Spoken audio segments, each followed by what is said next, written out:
Sabi nila napakayaman ng Baguio City kasi meron kayong mga time deposit. Oo. Ito po, Very good. sinasabing higit 4 billion pesos na po na pinasok sa time deposit.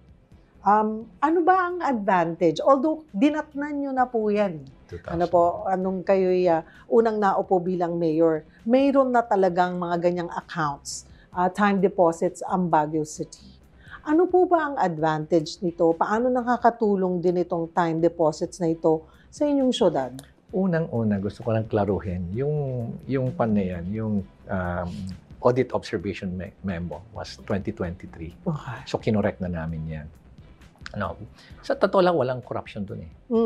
Because we were very transparent. Kung ano yung earnings nung pan, it's clearly reflected yan and the city council is well informed.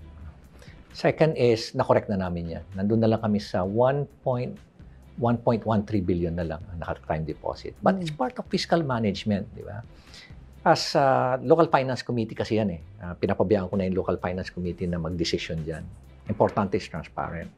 So, yung local finance committee is composed of the budget officer, treasury, yung planning, at yung ating accounting. No?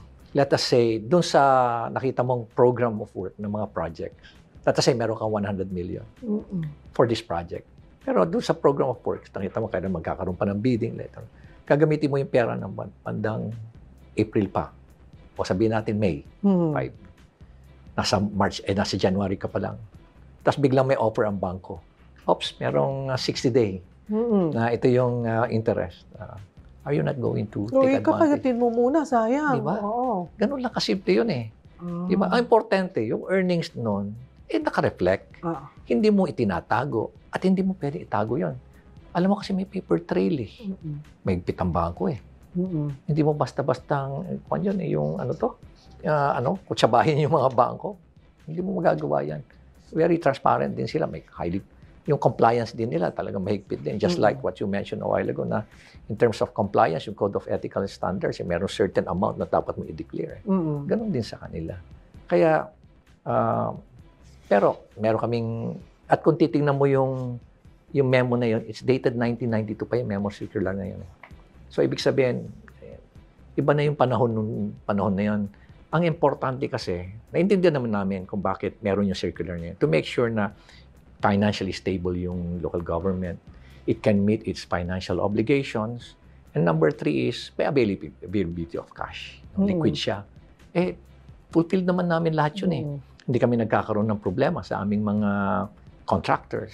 Nababayaran namin na maayos, on time lahat. Except kung nagkaroon siya ng problema. Pero wala kaming kaso na nagkakaroon kami ng delay sa payment. Because nakabangko, hindi, wala kaming ganun. And we are making sure na talagang readily may available na cash. So, and besides, alam mo ba, si Secretary Dominguez pa nga mismong nag-encourage na, tingnan nyo to, kaysa naman idle yung funds yun na nandyan, walang kinikita. Sayang eh. Kung meron namang 90 days, may 30 days, may 60 days, why don't you take advantage of it? Alam mo, noong 2018 hanggang 2023, we earn as much as 332 million. Dami na rin Nakita mo pwedeng yun? magawa Yes, doon. di ba? So, In 2023 alone, we earn about 75 million. ito pong mga earnings na to, saan nyo ginagastos? Saan nyo dinadala? It goes back to the general fund. And part of the, revenue. Oo. Hindi porket may kumita tayong ganito, isip tayo ng bagong gagawin. Nandyan lang yan. Tapos, depende ulit sa planning for that particular year or that next year. Ganun po ba yun, na budgeting? Yes. Ganun talaga lagi yon.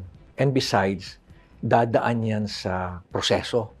First is, magkakaroon na yan ng supplemental. Pag-uusapan yan. May series of engagement, stakeholders engagement. Meron ding prioritization, matrix na gagawin ang barangay. Tapos, i-re-record mo yan sa annual investment plan. It will have to go through the City Development Council. It should be ratified.